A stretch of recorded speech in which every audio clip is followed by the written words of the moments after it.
السلام عليكم. بعد نزول سلسله الاس 23 بمعالج سناب دراجون 8 جن 2، فخلينا نشوف اداؤه عامل ازاي قدام اقوى معالج من ابل في الموبايلات وهو الاي 16 بايونيك، ونشوف السنه دي هل هتستمر ابل انها تكون الرقم واحد في المعالجات ولا كوالكوم لحقتها. يلا بينا نبدا الفيديو.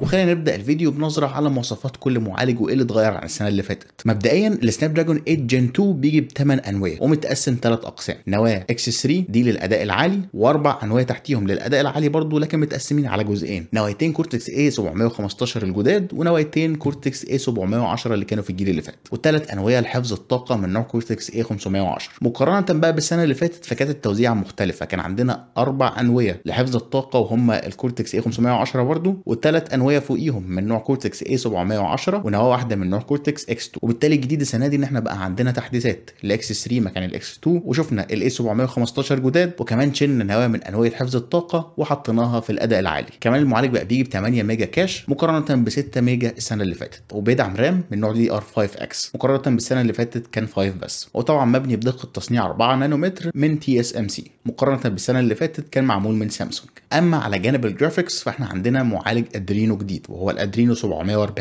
وده بساطه اكبر وافضل بكتير، وبيدعم كمان تقنيه الري تريسنج في الالعاب. وعلى جانب الاي اي فعندنا معالج الاي اي الجديد الهكساجون الاقوى بكتير من قبل كده. اما على جانب ابل فالاي 16 بايونيك ما حصلوش تحديثات كتيره عن السنه اللي فاتت، فهو لسه معالج ثلاثي النواه ومتقسم نوايتين اقوياء ابل بتسميهم ايفرست، واربع انواع للمهام الضعيفه وابل بتسميهم سو توث. من ملاحظه تصميم المعالجات ان الانواع دي كبرت شويه عن السنه اللي فاتت وبالتالي اتحسنت شويه عن السنه اللي فاتت. معالجات ابل دايما بتتفوق بشكل واضح في موضوع الكاش ده، فبيبقى في كذا كاش في المعالج. ففي المعالج ده ليفل 2 كاش زاد من 12 بقى 16، لكن ليفل 3 كاش قل من 32 ب 24 ميجا، وبالرغم ان هو قل لسه اقوى برضه من ال 8 ميجا بتوع سناب دراجون. اما المعالج فهو بالظبط ما حصلوش اي تحديثات عن السنه اللي فاتت. لما نيجي نبص عليهم في اختبارات السي بي يو هنلاحظ ان سناب دراجون تحسن بشكل خرافي عن قبل كده، مش بس في الاداء كمان في الكفاءه وحفظ الطاقه. فطبقا لاختبارات قناه جيكر وين اللي هسيبها لكم تحت في الديسكربشن، فحركه ان هم قللوا انويه حفظ الطاقه وزودوا نواه اداء عالي فرقت كتير جدا في كفاءه المعالج.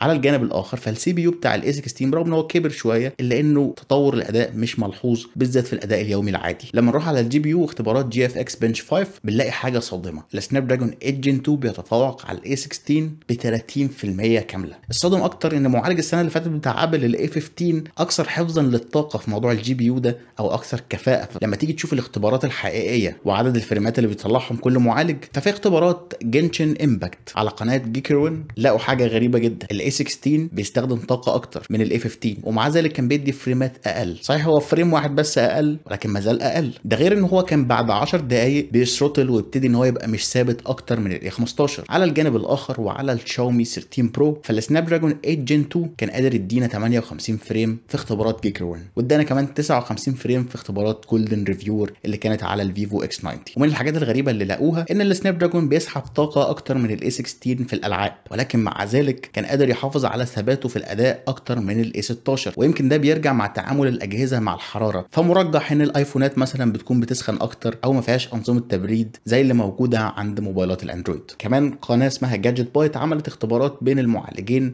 على كذا لعبه، وكان السناب دراجون 8 جن 2 تقريبا متفوق في اغلب الالعاب فعلا. صحيح ان الفرق مش كبير فريم او اتنين، يعني الموبايلين برضه هيقدموا اداء خرافي في الالعاب، لكن احنا بنتكلم على المقارنه التقنيه ان اخيرا بقى عندنا سناب دراجون قادر يهزم ابل في الجرافيكس من مده طويله قوي ما حصلتش. نرجع تاني لاختبارات جيكر وين واللي عملوا اختبارات للبطاريه، ولاحظوا ملاحظه جامده جدا ان السناب دراجون 8 جن 2 في المجمل قدر ان هو يحسن بطاريه فلاج شيب شاومي بمده ساعتين كاملين. فبرغم ان حجم البطاريه ما بين الشاومي 12 برو والشاومي 13 برو ما زادش زياده كبيره الا ان الفرق ما بينهم كان ساعتين كاملين. على الناحيه الثانيه فما كانش في فرق يذكر ما بين الاي 15 والاي 16 في المجمل في حفظ الطاقه او في استهلاك الطاقه. لسه الاي 16 والايفون عموما بيدينا اداء بطاريه افضل، ولكن اللي حصل في سناب دراجون ده تطور كبير لازم نرفع له القبعه. على جانب الشبكات فالابل اي 16 بايونيك بيستخدم مودم من كوالكوم وهو السناب دراجون اكس 65، بينما كوالكوم بتستخدم مودم احسن شويه وهو السناب دراجون اكس 70. السناب دراجون 8 جن 2 بيقدر يدعم واي فاي 7 بينما الاي 16 بيدعم واي فاي 6 بس. طب الملخص ايه في المقارنه دي عشان انت اكيد تهت مننا دلوقتي؟ الملخص ان احنا قدام